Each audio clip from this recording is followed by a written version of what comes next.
Ganpati classes में आपका हार्दिक अभिनंदन है। खुश रहिए, मस्त रहिए और खूब परिश्रम कीजिए। तो जो कि हमने कल बताया था कि वाक्यांश के लिए एक शब्द का हमने कल बनाया था पार्ट 1 और आज है पार्ट 2। किसका? वाक्यांश के लिए एक शब्द, जो बहुत ही महत्वपूर्ण है ये भी। और भी देखेंगे, अगर पार्ट 3 में भी संभव हुआ तो एक और बना देंगे। तो ये जो आज हमारे जो पार्ट 2 के अंतर्गत है, ये भी बहुत ही महत्वपूर्ण है। इनको एक बार आप ध्यान से पढ़ लेंगे, समझ लेंगे तो इनसे आप बहुत कुछ सीख लेंगे। तो चलिए पढ़ते हैं। इसमें जो फर्स्ट है वो कौन सा है? जिसका अंत न हो। अनंत कहते हैं ना, अनंत है, जिसका कोई अंत नहीं है। अभिनय करने वाला, अभिनय प्ले करने वाला अभिनेता, अभिनय करने वाला अभिनेता, अभिनय करने वाली अभिनेत्री। बड़ों की आज्ञा मानने वाला, तो आज्ञाकारी। अगर इसमें बड़ों की आज्ञा करने वाली होता तो क्या हो जाता? आज्ञाकारिणी। और ये है मानने वाला, तो क्या होगा? आज्ञाकारी। जिसकी उपमा न हो, अनुपम, अनोखा, अनुपम है, माया अनुपम है। जो परिचित न हो, अपरिचित। और जो परिचित हो वो परिचित, यानी जो परिचित नहीं हो, जिसके बारे में हमें कोई जानकारी नहीं है, वो क्या है? अपरिचित। स्वयं द्वारा लिखी गई अपनी जीवनी, स्वयं खुद के द्वारा लिखी गई अपनी जीवनी यानी अपने जीवन के बारे में क्या कहलाता है? आत्म कथा। आत्म यानी स्वयं, कथा यानी जानकारी, सारी जानकारी। अब देखिए, कथा तो लिखना बहुत आसान है, लेकिन आत्मकथा लिखना कठिन है। क्योंकि आत्मकथा तभी सार्थक होती है जब आत्मकथा लिखने वाले अपने बारे में संपूर्ण जानकारी सत्य सत्य लिखते हैं, तभी वो आत्मकथा सार्थक मानी जाती है, वरना वो निर्थक हो जाती है। क्योंकि आधी अधूरी और गलत जानकारी आत्मकथा अपूर्ण बना देती है, निर्थक बना देती है। तो आत्मकथा वही होगी जो अपने बारे में, स्वयं के बारे में संपूर्ण जानकारी सत्य सत्य जो लिखते हैं आत्मकथा, स्वयं की कथा में, वही सार्थक आत्मकथा होती है। जिसका कोई पार न हो, अपार। और जिसका पार हो, पार। जिसकी 4 भुजाएं हो, कितनी भुजाएं? 4। चतुर्भुज। अब देखिए, इसमें बहुब्री समास में भी तो जिनकी 4 भुजाएं हो, भगवान विष्णु जिनकी 4 भुजाएं हैं।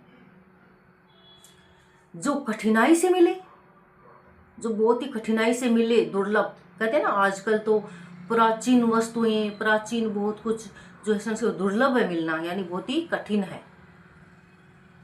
जो दूर की सोचता हो, दूरदर्शी।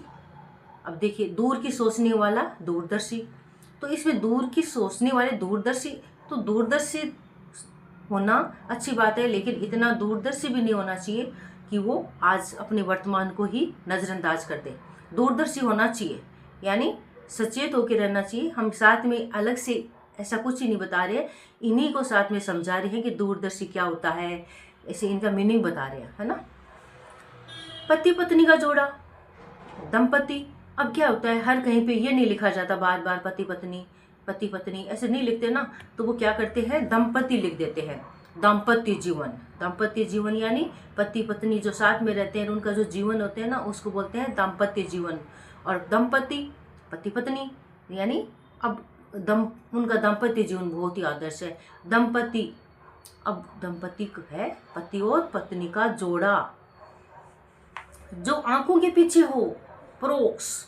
जो आंखों के पीछे हो यानी हमारे समक्ष नहीं हो, तो उसको बोलते हैं प्रोक्स। और जो हमारे आंखों के सामने हो, उसको क्या बोलते हैं? प्रत्यक्ष। प्रत्यक्ष को कहते हैं ना, प्रमाण की आवश्यकता नहीं होती, प्रत्यक्ष को प्रमाण की आवश्यकता नहीं होती। जिसको करना आवश्यक हो, अनिवार्य। कहते हैं ना, ऐसा ये काम तो करना अनिवार्य है, यानी जरूरी है। जो इस लोक जैसा न हो, अलोक। अब इसमें क्या आता है? इसमें आपको इस लोक का है ही नहीं, तो बोलते हैं अलौकिक। अलौकिक, अलौकिक यानी इस लोक से परे, परलौकिक भी बोलते हैं।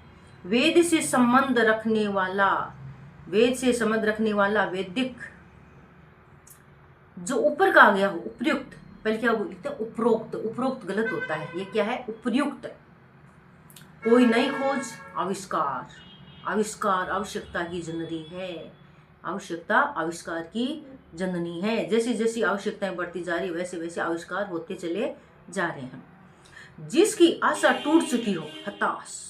तो देखिए आशा तो कभी टूटनी नहीं चाहिए, क्योंकि आशा की जीवन है, उम्मीद हमेशा रखना चाहिए।